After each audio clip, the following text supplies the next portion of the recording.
Well, this is Jacob here. The Seahawks have basically all but clinched at this point in the game. I'll tell you what, that was a lot closer than I thought it was going to be. Here, about literally 30 minutes ago, real time, the Vikings were down by 17. Then what happens? 58-yard touchdown to Laquan Treadwell. And a beautiful one-handed snag by Rudolph. But yet again, in a high-leverage situation, in a key moment, Kirk Cousins chokes. Well, I don't know if he necessarily choked there, if it was just good coverage, I'm not sure, but again, Kirk Cousins, this wasn't his fault. We had so many opportunities to lock up this game. We had so many opportunities to, well, catch a ball. Like, I mean, even that interception. Again, Diggs. When Diggs got dinged up, I don't think he's been the same since. But the defense has been all right. But again, Russell Wilson will make any defense look like Swiss cheese because he's Russell freaking Wilson. And he's been doing this his whole career. Yeah.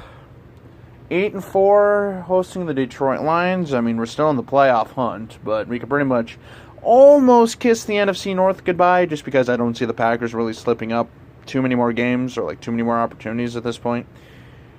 But you never know. Because, like I say, it's any given Sunday. But all I can say is I hope Dalvin Cook isn't injured too badly. And I hope Riley Reef is all right himself because no. we need all the help we can get. But, yeah, that Dalvin Cook injury, though. Oh, God. I mean, I will say, though, Kirk Cousins has shown that he can play without the best weapons, but at the end of the day, though, you would have loved to have this win against Seattle. But let's be honest here, there's just something about Seattle that we just cannot do anything against them in Seattle, or really anywhere for that matter. I mean, again, really would have liked to have this one, but I'll tell you what, though, the Vikings showed heart and the Vikings showed hustle in that third and fourth quarter, but at the end of the day, all that's going to go on there is the win for the Seattle Seahawks, who now have a fast track to the NFC West. So it'll be interesting to see how the rest of the year shakes up, because if the Vikings can just handle their business, I think they'll be fine. But then again, it's also the Minnesota Vikings, and I've seen this happen where we've had our destiny in our hands and have literally pissed it down our drain.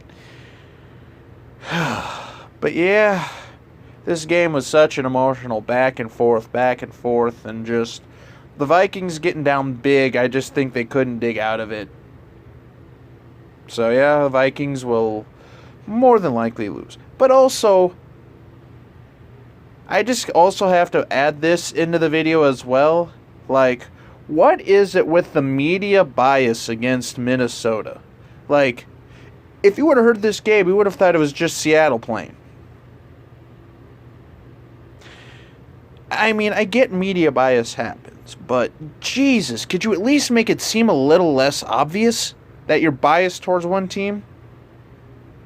I mean, and it's not even just Seattle. There's like Seattle, Dallas, Green Bay. It seems like they always, no matter what happens, they always get coverage. And it's like the Vikings are Swiss cheese at this point. I mean, I don't know.